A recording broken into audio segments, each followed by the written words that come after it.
Crap with the chairman, I'm telling you. Because I was late, I'd like to defer to Senator Lee for the first question.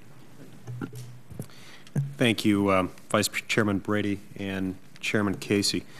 I intend to make just two quick points before I launch into questions, because I'm, of course, more interested in hearing from you.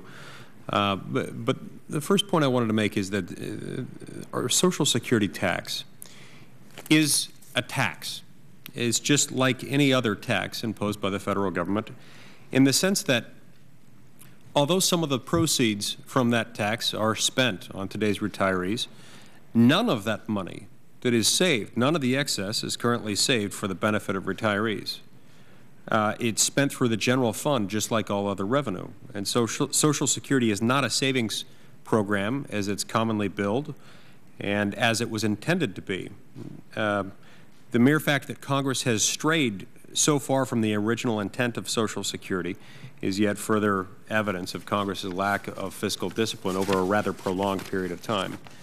And I think that's something that we need to consider as we evaluate our tax policy generally and as we evaluate our approach to Social Security.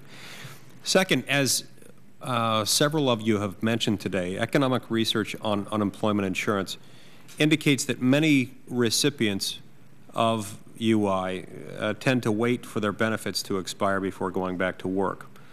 Therefore, this does seem to suggest that to some extent extending benefits can tend to lengthen the amount of time that many people are unemployed, actually increasing unemployment and to that extent reducing economic growth and even overall prosperity.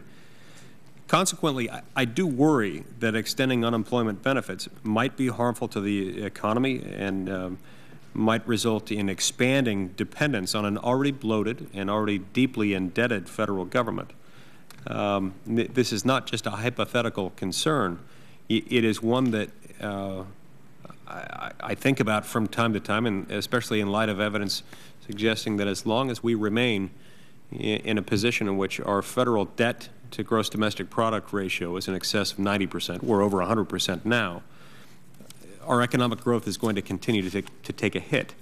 And so for us to fund programs that we can't afford could tend to exacerbate that trend.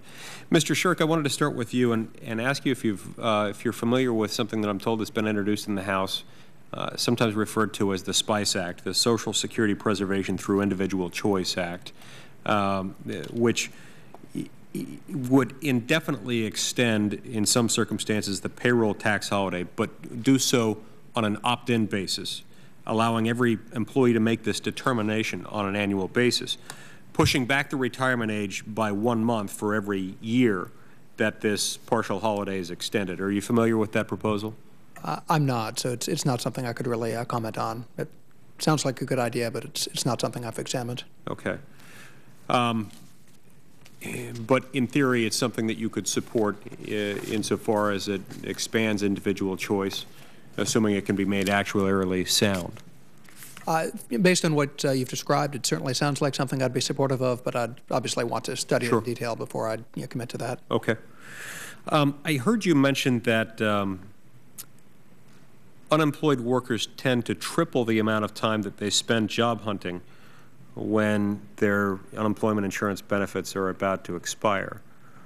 Wouldn't that suggest then that extending them would reduce them by 2/3, reduce the amount of time that they might otherwise be spending looking for jobs by 2/3?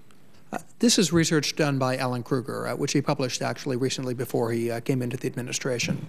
And he used time use diaries that the Bureau of Labor Statistics produces and found that for workers who don't have UI benefits, there's a fairly constant level of job search all throughout their time being unemployed. But for those who have the extended benefits, that you see a lower level of job search in the months before the benefits run out, and then as the benefits start to run out and you get to the last 2 months or so, the amount triples. So there's very clearly a disincentive effect. I think a better way to think about it is there are some people who are clearly just abusing the system and you could get a job and don't. And a lot of people know stories of people who've done exactly that. But I think a more accurate approach for more people is that workers have in mind the kind of job they're looking for.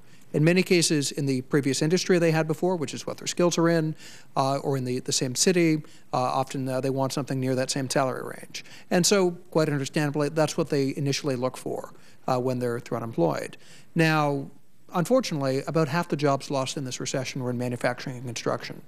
Those sectors are not going to recover to anything near what they were before. There's going to be some increase, but a lot of workers are going to have to move into different industries.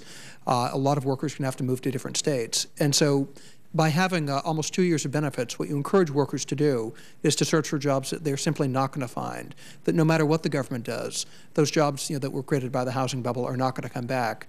And it's ultimately not helpful for them if they spend a year searching for a job they can't find, or a year and a half searching for that job, and then spend the rest of the time when their benefits expire looking for positions that they're more likely to find. It's counterproductive in the long run, even if it is well-intentioned. No, it doesn't mean they're abusing their benefits. It's just a natural consequence of what happens. Exactly. It's an understandable response, but it's not helpful to them.